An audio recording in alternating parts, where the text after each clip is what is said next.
el pretexto de la celebración. Lo que es importante del proceso es la celebración misma, el que podamos afirmar el testimonio de Jesucristo como el regalo de Dios para la vida de nosotros, los seres humanos. Y yo quiero invitarlos a una expresión del Evangelio según San Juan. El próximo martes vamos a estudiar a fondo el Evangelio según San Juan.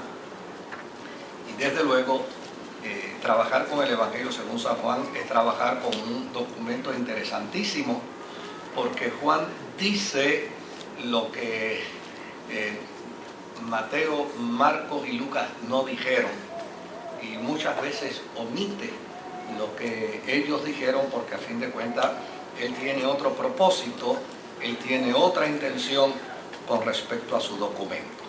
Pero vayamos al Evangelio según San Juan, al capítulo 20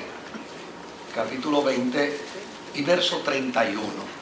Evangelio según San Juan, capítulo 20 y verso 31. Y dice la palabra del Señor: a la gloria del Dios que es Padre, Hijo y Espíritu Santo. Amén. Pero estas se han escrito para que ustedes crean que Jesús es el Cristo, el Hijo de Dios, y para que al creer en su nombre tengan vida. Repito, pero estas, es decir, estas cosas, estas palabras, estas historias, se han escrito para que ustedes crean que Jesús es el Cristo, el Hijo de Dios, y para que al creer en su nombre tengan vida.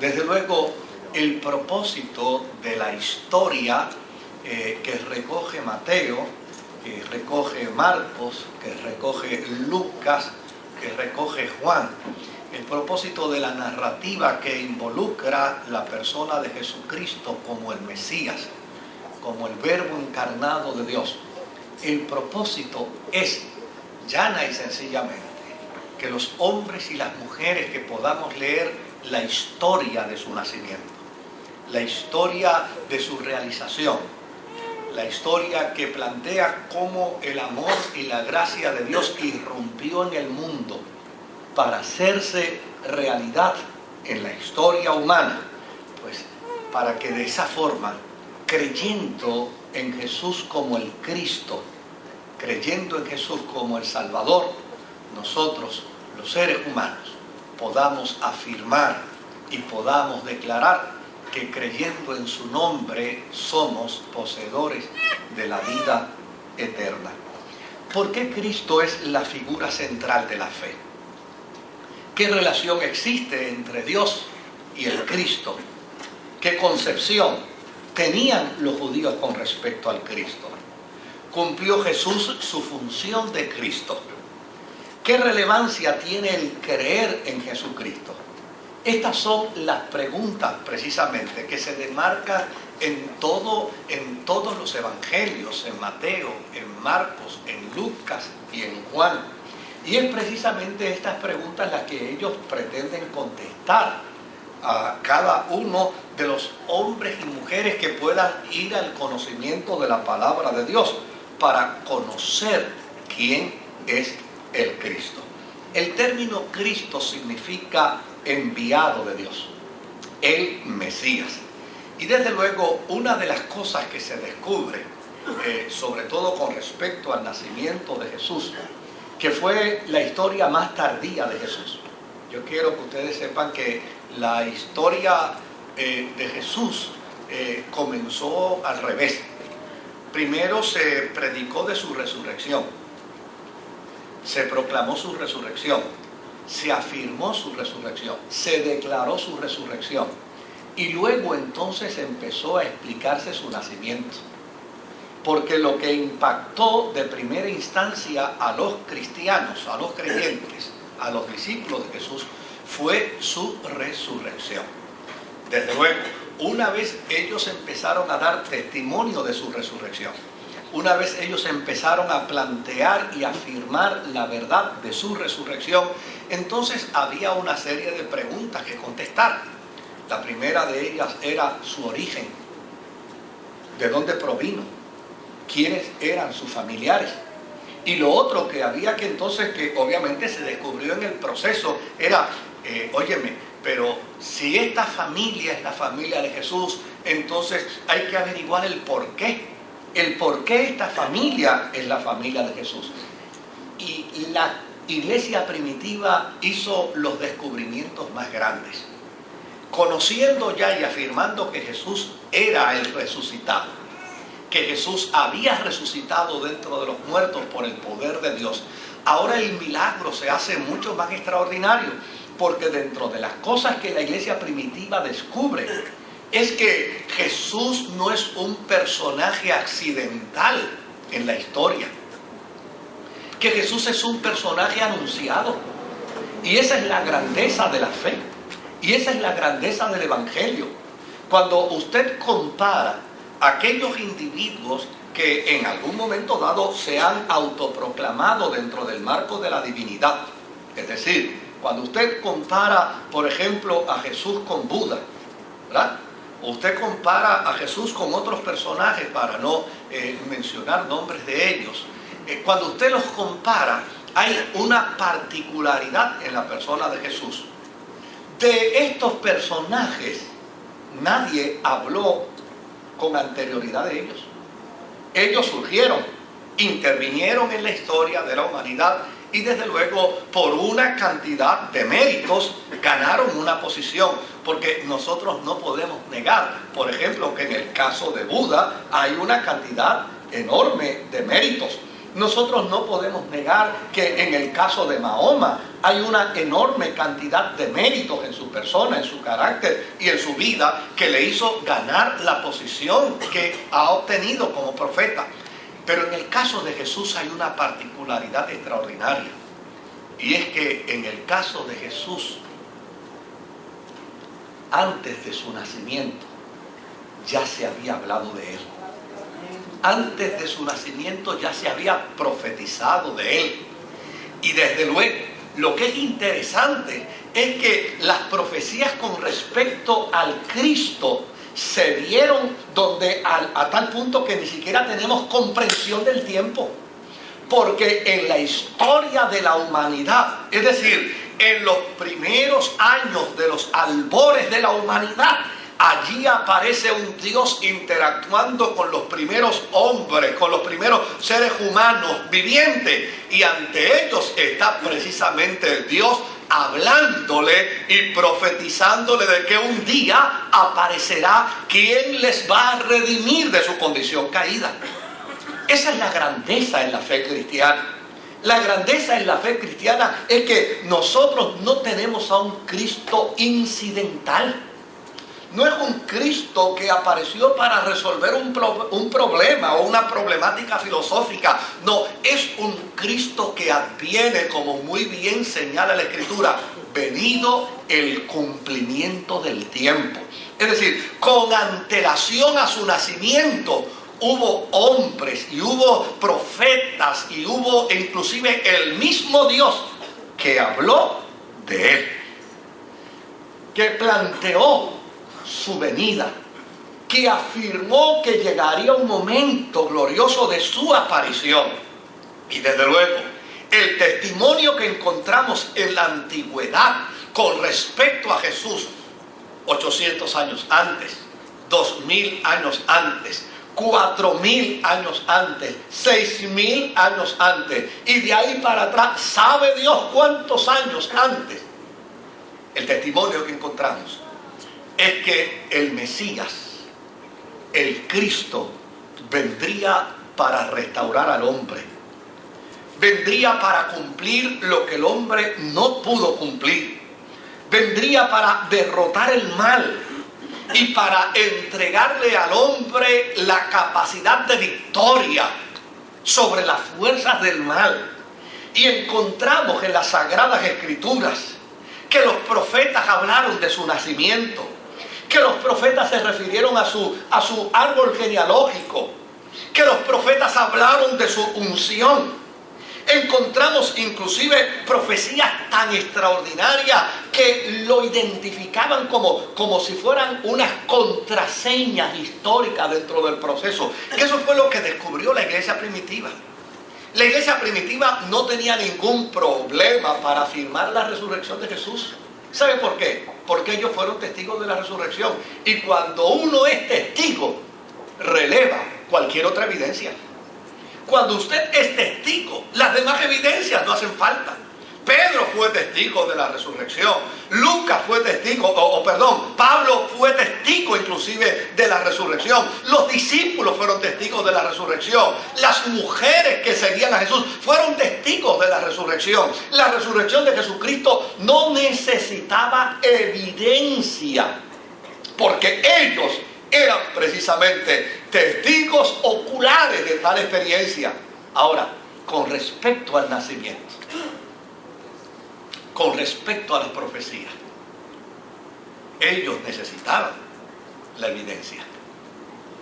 Y cuando fueron donde María, Lucas dice, ella guardaba en su corazón tantas cosas, porque desde luego María vio el nacimiento, vivió, experimentó el nacimiento, vio el desarrollo, vio la interacción. ¿A usted no le parece que es extraordinario que a la edad de 12 años Jesús estuviera con los doctos de la ley en el templo discutiendo la ley? ¿No le parece a usted eso extraordinario? ¿Y no le parece a usted extraordinario que cuando mamá y papá, José y María, vienen a darle un regaño, como es natural, se merecía un regaño, un buen jalón de oreja, 2 buenas nalgadas y una penalidad que se le de ahora en usted va a estar castigado 3 o 4 días? Se lo merecía. Le hizo pasar un susto increíble. En aquel tiempo no era fácil. No era fácil salir para luego regresar a buscar un muchacho que se había perdido.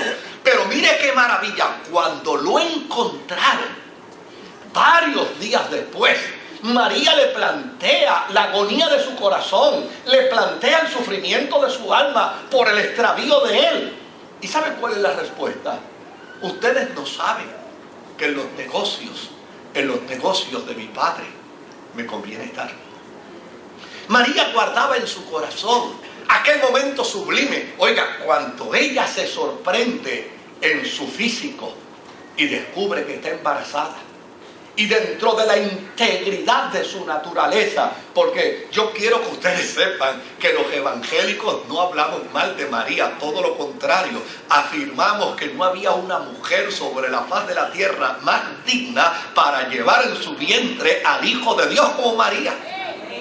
Y cuando esta mujer cae dentro de esa crisis, porque tuvo que haber sido una crisis para una mujer que de repente se descubre embarazada y a conciencia dentro del marco de su integridad sepa que a ella no la ha tocado ningún hombre, que ella no ha prestado su cuerpo para una experiencia sexual. ¿Cómo es posible que pueda encontrarse embarazada? Y ella guardaba en su corazón, dice Lucas y dice Marcos, ella guardaba en su corazón el testimonio de Dios que le salió al encuentro para decirle: María, no tengas temor por lo que está en tu vientre, porque lo que está en tu vientre es producto del Espíritu Santo. Ella tuvo que, oiga, si lo primero podía provocar una turbación en su psiquis, ahora el testimonio del cielo pudo haber provocado un infarto cardíaco. ¿Y qué decimos de José?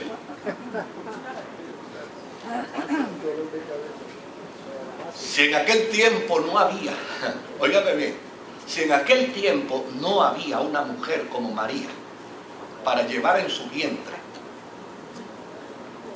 al Cordero de Dios, no había un hombre como José para enfrentar tal experiencia, porque hay que ser macho de verdad. Esto yo no lo puedo decir en el culto de las 8 de las 11, Mire, este hombre tiene unos quilates de vida extraordinarios. Lo primero, de hecho, yo estoy trabajando con un documento precisamente para el domingo que viene, porque para mí la Navidad, bueno, tal vez sea por mi dieta, Joel, pero para mí la Navidad no es arroz con dulce, ¿ves? En mi dieta yo no me lo como, ¿verdad? Pero yo te voy a dar todo el arroz con dulce que a mí me regalen, te lo voy a regalar.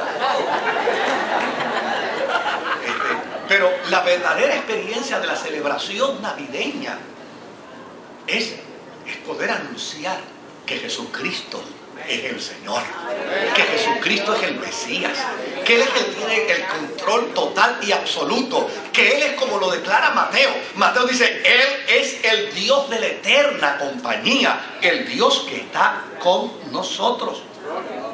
Y en el caso de José, óigame, este hombre tiene unos quilates extraordinarios. Este hombre conocía muy bien la ley, había nacido dentro de la ley y era un extraordinario observador de la ley. Pero hay un dato que a mí me sobrecoge de conmoción, y es un dato que dice que él era un varón justo. Y déjeme decirle algo, todos los que conocen de religión no necesariamente son justos. Todos los que profesan una fe religiosa no necesariamente son justos. Hay gente que profesa fe religiosa, óigame, y son terroristas.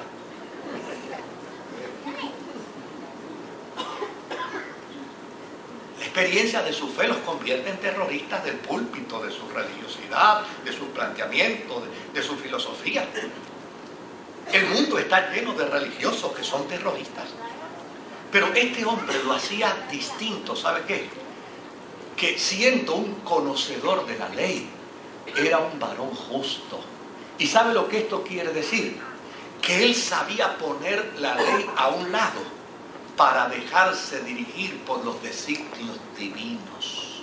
Porque precisamente eso es lo que hace al hombre y a la mujer brillar en la justicia. ¿Se acuerdan aquel caso donde a Jesús le llevan una mujer tomada en el acto de adulterio? ¿Y qué es lo primero que le dicen a Jesús? Esta mujer ha sido tomada en el acto de adulterio y la ley de Moisés dice que hay que apedrearla. Si Jesús hubiera sido un religioso, ¿sabe lo que hubiera dicho? Bueno, si eso dice la ley, pues que se cumpla. Pero Jesús no era un religioso. Jesús era un varón justo. Y en lugar de mandarla a apedrear, la perdonó. Y esto fue precisamente lo que hizo José. Dice, José era un gran conocedor de la ley, pero era un varón justo. Y cuando se percata del embarazo de su mujer,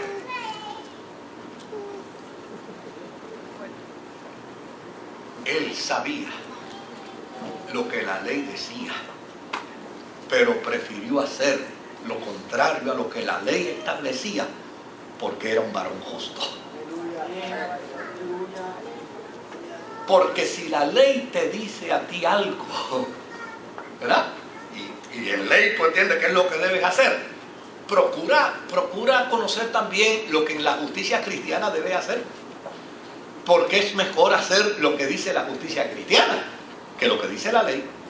La ley dice que al que te quita la cota, llames a la policía, hagas una denuncia y lo metas preso, ¿verdad? Pero ¿qué dice la justicia divina? Que al que te quita la cota, le des también la capa. ¿Te das cuenta la diferencia? En esto había una calidad en José extraordinaria. José era el hombre que dijo, mira, yo puedo acusar a María de infidelidad. Le va a caer una lluvia de pedrada a ella y al sinvergüenza que le embarazó. O en su defecto, si yo me quedo callado y no digo nada y alguien nos acusa, me van a hacer responsable a mí de su embarazo y nos van a apedrear a los dos, porque en esa ley no había eso de que se prueba primero y se compra después la mercancía. Esas son pocas vergüenzas de las sociedades occidentales que deberían ser rechazadas con toda la energía de los cristianos. Pocos amén.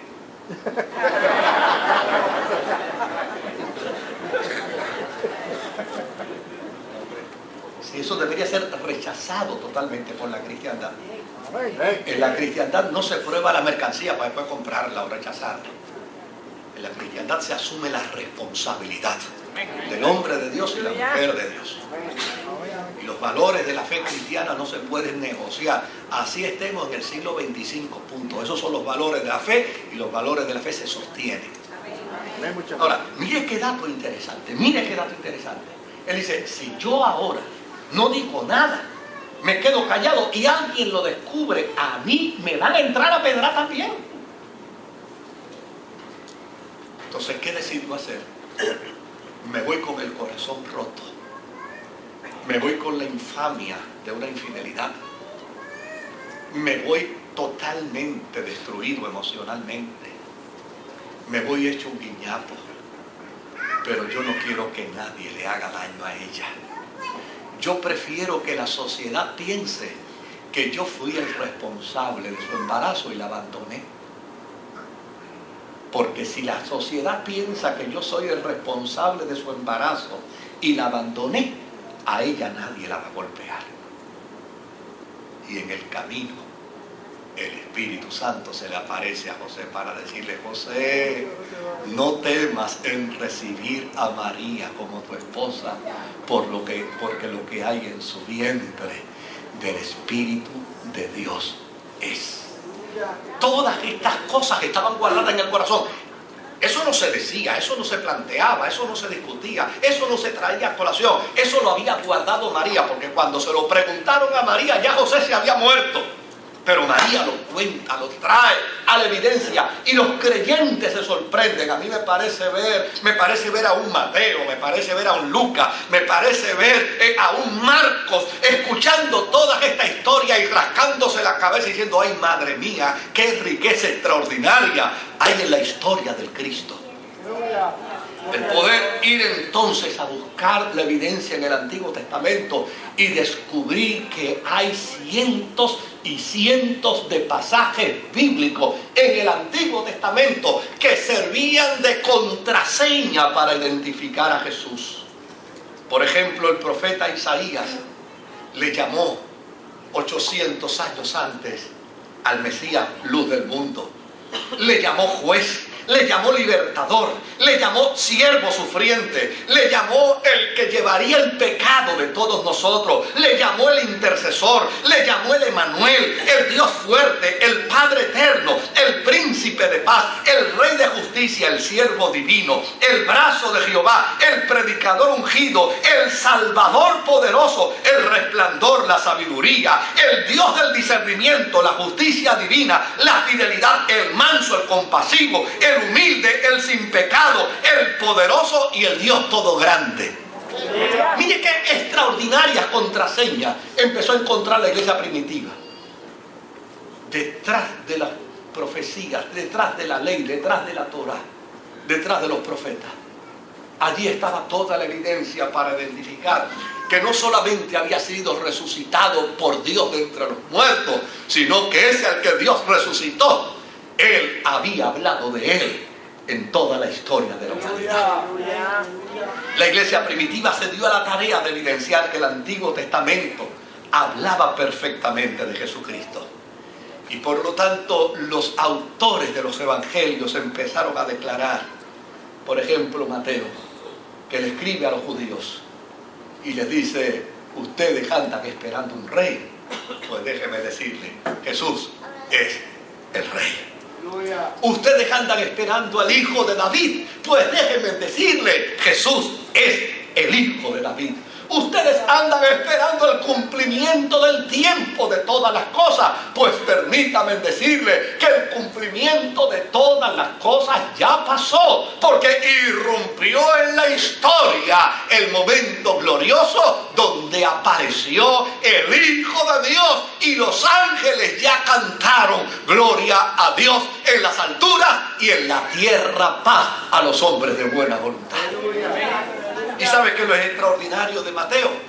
Que Mateo dice, mire, la Sagrada Escritura guarda tanto, esto es una fuente inagotable, una fuente inagotable. Hoy yo estaba espaciado leyendo uno de los libros de unos de los teólogos que más me fascina a mí, el doctor Raymond Brown, considerado tal vez una de las de los hombres más eminentes en el campo teológico neotestamentario. También es así que 35 universidades en los Estados Unidos le otorgaron grado doctoral, porque para cada universidad era un honor decir que le habían dado un grado doctoral al doctor Raymond Brown. Era una eminencia. Y estaba leyendo uno de sus libros con respecto al nacimiento de Jesús, que él intituló El nacimiento del Mesías. Y él decía que Mateo tuvo el cuidado predilecto, excelente, de decirle a los judíos que Jesús era el rey, que Jesús era el hijo de David, que Jesús era el cumplimiento profético. Y tuvo el cuidado de decirle a Israel, al pueblo, que la razón por la que ellos no conocieron a Jesús fue porque los religiosos y los gobernantes de ese tiempo, los gobernantes como Herodes, que estaban llenos de celo, enfermos de envidia, no quisieron identificar a Jesús como el Salvador, porque ya y sencillamente temían perder sus posiciones de reyes. Los religiosos de su tiempo, porque estaban tan desenfocados del propósito divino, que Jesús nació y no se dieron cuenta. Pero el nacimiento de Jesús no pasó inadvertido, porque Dios se le revela a la gente que tiene corazón simple. Dios se le revela a la gente que tiene corazón sencillo. Dios se le revela a la gente que tiene corazón noble.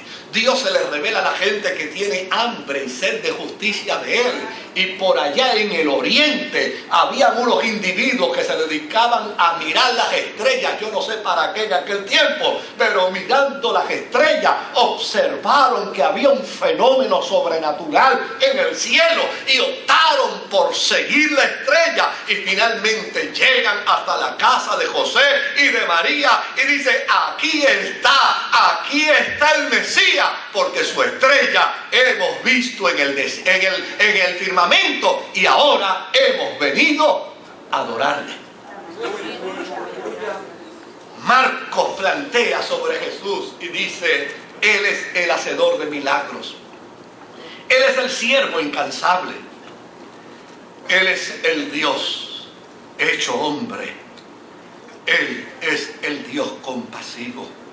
Lucas dice: Él es el amigo de los pecadores, Él es el salvador de los perdidos, Él es el buen samaritano, Él es el pastor de la oveja perdida, Él es el padre de los hijos pródigos, Él es el amigo de los fariseos y de los publicanos, Él es el perdonador del hombre y de la mujer arrepentido. Y desde luego Juan termina diciéndonos en esta noche que en Dios se integra el carácter de la persona de un Dios clemente y de un hombre de profunda obediencia, el cual mediante este proceso encuentra reconciliación para el hombre y lo conecta para con su Dios. La celebración de la Navidad es este mensaje, Yo siempre que llega este tiempo nunca podré olvidar la experiencia que viví en una ocasión en el cuartel general. Resulta que habían invitado para la comandancia de San Juan, habían invitado a un trío para que pues hiciera una parranda allí en el cuartel general. El coronel Vázquez Geli había coordinado toda la actividad, era el coronel de nuevo comandante. No se veía ni rastro del trío que venía a tocar, a cantar parranda. Y a las 11 y unos minutos me llamó el coronel Vázquez Geli y me dice: Moisés, ¿tú tienes una guitarra por ahí?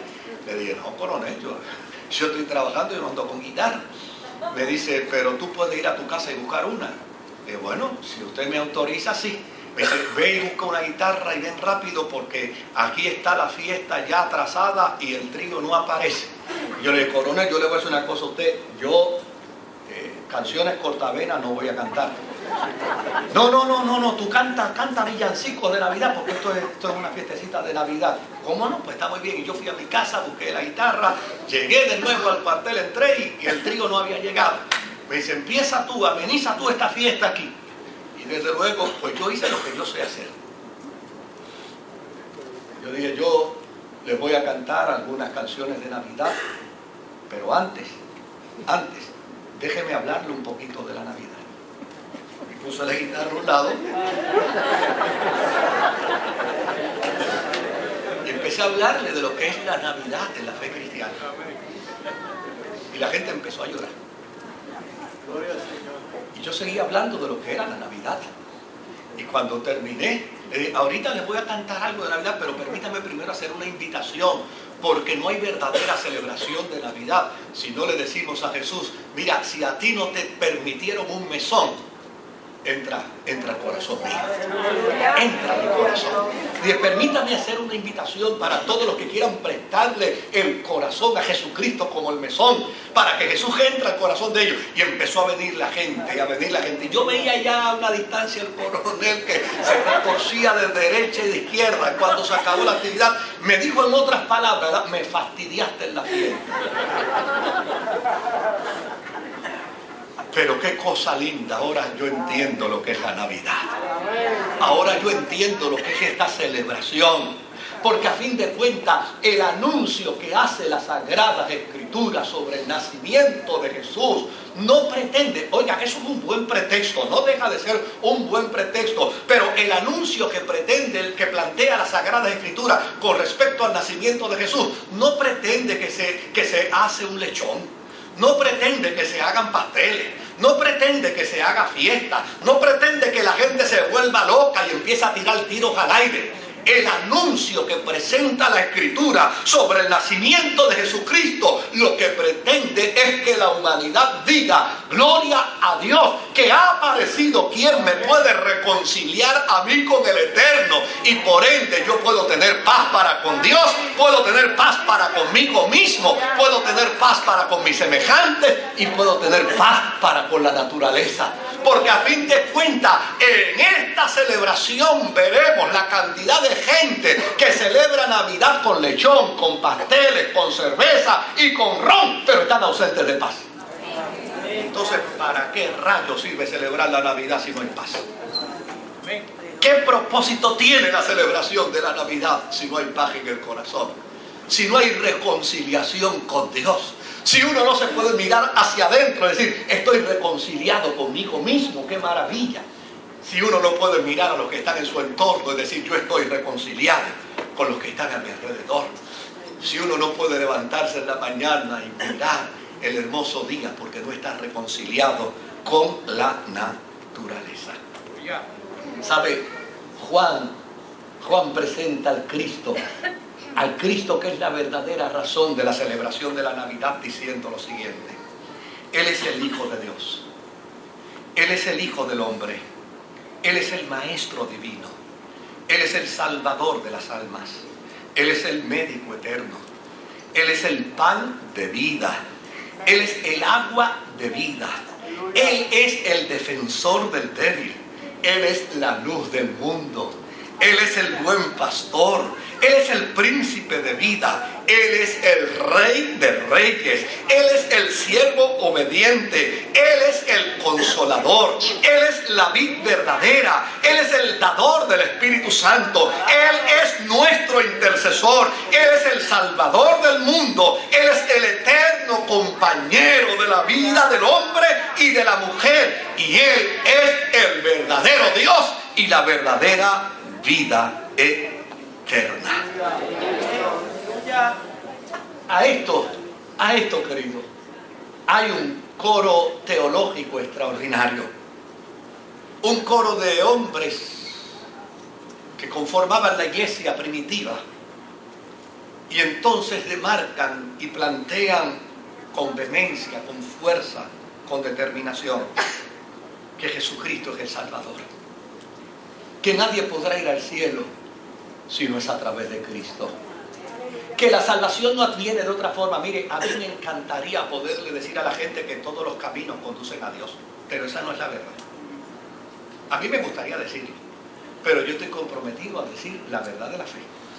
Entonces, como estoy comprometido a decir la verdad de la fe, aunque a mí me gustaría decir eso, no lo puedo decir.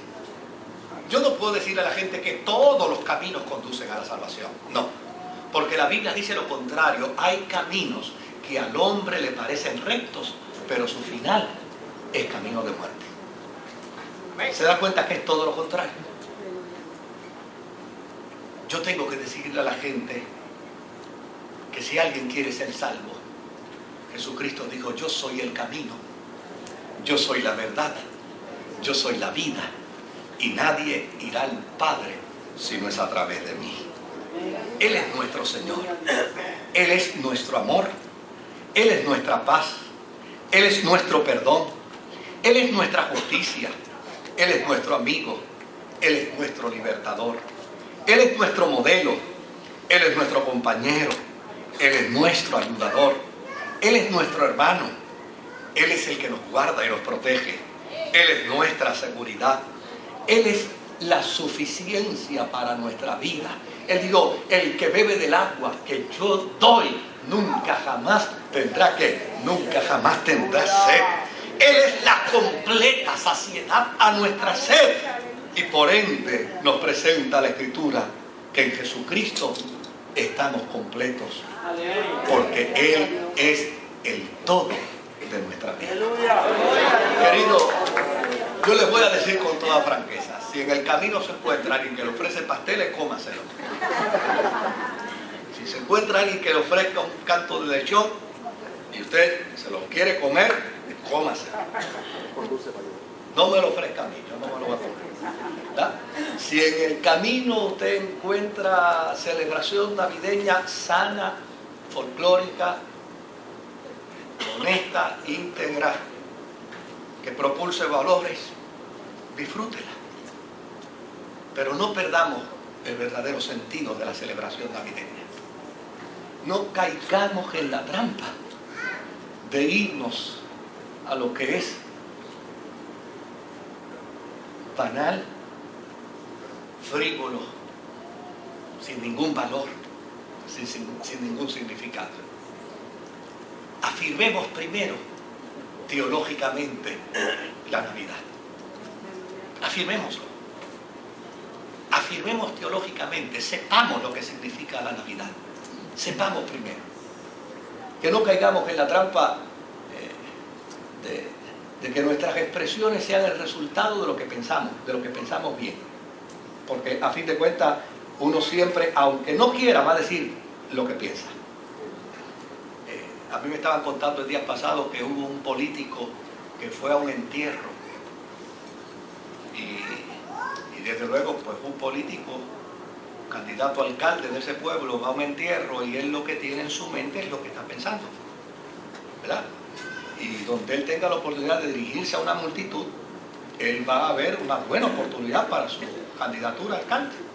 Dice que llegó allí al cementerio y vio aquella multitud y dijo: señoras y señores, permítanme decirle a la viuda y a sus familiares que este entierro ha sido un rotundo éxito.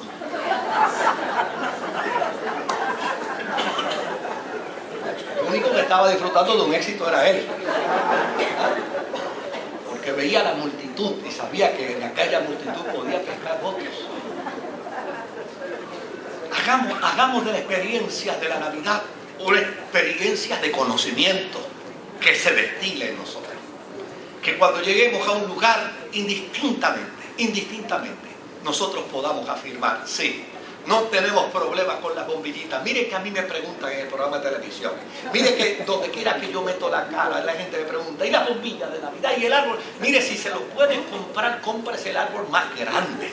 Si puede poner las bombillas de Navidad alrededor de toda la casa y del piso, ponga bombillas de Navidad en el techo, en el piso, en las paredes, en la marquesina. O sea, sepa que le va a salir más cara la luz. Eso es todo lo que usted tiene que saber, ¿verdad?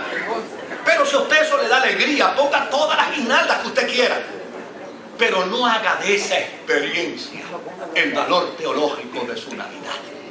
No haga de esa experiencia el valor teológico de su celebración. Yo celebro la Navidad con bombillas o sin bombilla. Celebro la Navidad con comida típica o sin comida típica. Celebro la Navidad con árbol o sin árbol. Celebro la Navidad con bono o sin bono. Menos amenes, pero también no hay ningún problema.